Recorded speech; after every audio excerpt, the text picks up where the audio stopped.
नमस्कार, आप सभी का स्वागत करता हूं। हमारे साथ जो बैठे हुए हैं इनसे खास बातचीत करेंगे और जानकारी लेंगे। बाबा अंबेडकर को मानने वाले हैं, बाबा अंबेडकर की विचारधारा पे चलने वाले हैं और इनका कथन रहता है कि आज हम लोगों को बाबा साहब बोलने का मौका दिए हैं, संविधान निर्माता हैं, उनके साथ अगर अभद्रता होती है तो हम लोग चुप बैठने वाले में से नहीं हैं। तो इनसे बातचीत करते हैं और बहुत सारा जानकारी लेते हैं। मेरा नाम रामस्वरूप भारती हुआ। ये मैं जो मधुबनी से हूँ और 2019 से हम पॉलिटिकल में आए। इस दरमियान जो भी मुद्दाएं हैं बात होगी। सर, ये जो अमित शाह जी हैं वो सदन में बोले कि आप लोग बाबा बाबा चिल्लाते हो, इससे अच्छा है कि भगवान का नाम लोगे तो तुम लोग का कल्याण होगा। बाबा का नाम क्यों लेते हो? बाबा साहेब भीमराव का नाम क्यों लेते हो? अगर हम मंदिर के तरफ जाते हैं तो वहाँ जो है एक मूर्खता सरफा जो बातें हैं वहीं तक हम सीमित रह जाते हैं। लेकिन अगर हम से आदमी जो है महान बनता है, महापुरुष बनता है, वो ज्ञान का विचार है। बात रह गई जो हमारे जो अमित साहब बोले हैं संसद में, एक तो बोलना नहीं चाहिए था इनको। वो ये हमारे महापुरुष हैं अंबेडकर साहब, जिनको ये अपमानित किए हैं। तो ये अपना जो है गलती को स्वीकार करें या अगर स्वीकार नहीं वो करते हैं तो स्वीकार भी करेंगे तो कैसे करेंगे, क्योंकि इनका पार्टी भी तो मनुवादी पार्टी है और हम लोग जो है अंबेडकर विचारधारा के लोग, इनकी कोई भी अपमान जो है सहन नहीं कर सकते हैं। इसके लिए तन मन धन जो भी अर्पण करना होगा हम लोग संघर्ष करने के लिए तैयार। क्या लग रहा है कि जो भी अंबेडकर जी के विचारधारा से जुड़े हुए हैं वे सभी लोग एकजुटता से, और बहुत सारे हम लोग रैली का भी किए हैं कवरेज, जिसमें कांग्रेस पार्टी हो गई, आरजेडी हो गए और भी अन्य कई दल हैं जो मार्च निकाल रहे हैं, बोल रहे हैं कि अमित शाह को इस्तीफा दे देना चाहिए। अगर आज वो इस्तीफा मांग रहे हैं कोई भी पार्टी, और सभी पार्टी का एक ही सुर बनता है। अंबेडकर साहब का जो है वो जहाँ तक हुआ शुरू से ही दबाते रहा है। हम दबे कुचले लोगों को जो अंबेडकर साहब मसीहा के रूप में जो काम किया है, जो आज हम लोगों को कोई अस्तित्व नहीं था, वो आज हम लोग अस्तित्व में आए हैं। फिर भी इन लोगों को जो है पता नहीं अंबेडकर साहब से क्या इनको ये है, जिन्होंने संविधान को निर्माण किया, सभी वर्णों को उन्होंने जगह दी। जो शुरुआती जो वैदिक युग में जहाँ मान अपमान का चर्चाएं बनी हुई रहती थी, छुआछूत की जो है चरम सीमा पर था, वो सब निरस्त हो। फिर ऐसे महापुरुष को अपमान कैसे जो है सहन कर सकता है कोई भी व्यक्ति? तो इस अपमान का बदला जो पार्टी लोग खड़े हो गए हैं कि अंबेडकर साहब के अपमान में वो या तो इस्तीफा दे या आगामी जो कार्यक्रम होगा उसमें जो है सक्रियता पूर्वक जो है काम को किया। सर, अंबेडकर के विचारधारा को लेके माननीय रामविलास जी चले, मैं उनके सपुत्र जो हैं अभी बीजेपी में हैं और अभी वो चुप बैठे हुए हैं, इस पर आपका क्या कहना है?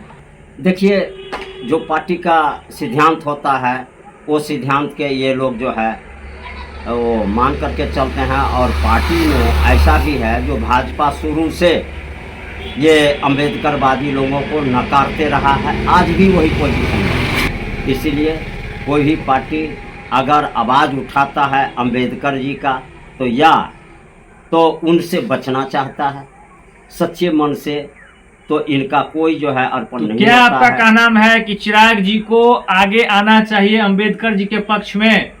वो उनको आना होता तो आ गए हुए होते, और इतने अपमान के बाद भी वो चुप बैठे हुए हैं, तो उनको क्या लगता है यार? इसका मतलब है कि उनके दिल में अंबेडकर साहब के लिए कोई विचार रहा ही नहीं। विचार है या नहीं है, मैं उस पर टिप्पणी नहीं करना चाहता हूँ।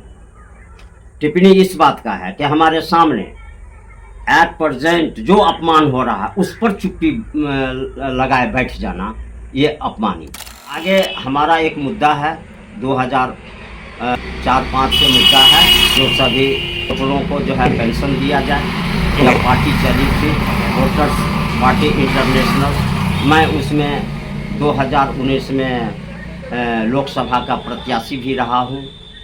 और मैंने देखा कि सभी पार्टी जब मांग पूरा होने तक आया, सब पार्टी अपना अपना दुम हिला करके जो है भाग गया। ये भरोसा नहीं होता है कि ये जो है बगैर संघर्ष किए हुए हमारा मतदाताओं लोगों का जो अधिकार है वो अधिकार से जो वंचित किया जा रहा है। मैं इसके संबंध में एक संघर्ष समिति कायम किया हूँ और संघर्ष समिति के बदौलत इनसे लड़ना है।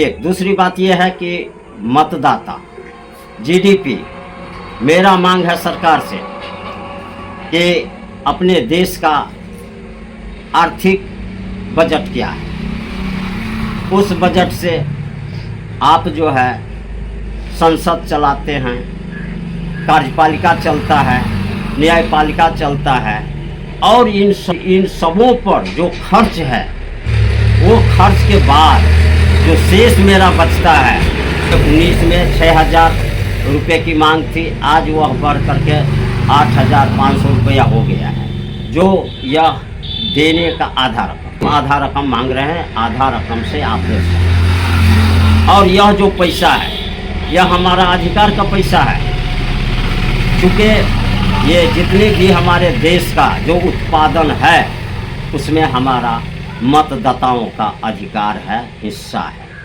और ये हिस्सा ये कोई मांगने की बात नहीं है, संवैधानिक है। संविधान के तहत जो हम मांग उठा रहे हैं कि हमें जो है जो हमारा जो हक है, हमारा जो हिस्सा है, जंगल है, सोना है, चांदी है, पहाड़ है, ये जितने जो आ रहा है वो किसका पैसा है? यह देश का पैसा है और देश जनता का है, वो जनता का हिस्सा है। तो फिर हमें वोटर पेंशन क्यों नहीं दिया जा रहा है? एमएलए एमपी अपना हाथ में उनका कानून है, वो अपने फैसले के तहत वो पेंशन भी लेते हैं, जबकि वो टेम्पोररी है। कोई भी एमपी एमएलए टेम्पोररी है और मतदाता जो है परमानेंट है। वो जब तक सांस चलेगा तब तक वो वोटिंग करते रहे। तो परमानेंट वाले का जो हक था वो हक को मारकर और वो अपना हक वहाँ संसद में वो कायम कर लिया। एमपी विधायक को पेंशन चाहिए और लोग जो है जो पेंशनधारी है, ये जो है ये जीडीपी के अनुसार जो हमारा हिस्सा है वो हिस्सा कहाँ गया? मेरा मांग है कि नीचे से लेकर के ऊपर राष्ट्रपति तक का ही जो है वोटिंग करते हैं। आपका कथन हुआ कि जितने भी मतदाता है सभी को मिलना चाहिए। अब सरकार इस पर जो है कौन लेने लायक है, कौन देने लायक नहीं है, उनको सरकार पर निर्भर करता है। सरकार अपना कमेटी बैठा दे, अपना आयोग बैठा दे, उसमें वो फैसला ले। लेकिन हमारा जो फैसला गोयल कमेटी 2011 में जो यह पेंशन देने की बात कही है, संविधान के विशेषज्ञ जो सुभाष कश्यप जी हैं, अर्थशास्त्री जो झुनझुन वाला है, ये सब ये जो कमेटी बनी थी, आयोग जो बना था, उस आयोग में यह निर्णय हो चुका है कि इनको देने में कतई से नहीं है, इसको जो है दिया जा सकता है। तो जब दिया जा सकता है तो अभी तक क्यों नहीं मिल रहा है? और जब तक हमारा हक हुकूक है, जब तक वो पूरा नहीं होता है, हम तब तक लड़ते हैं। मेरा नाम राम स्वरूप भारती हुआ।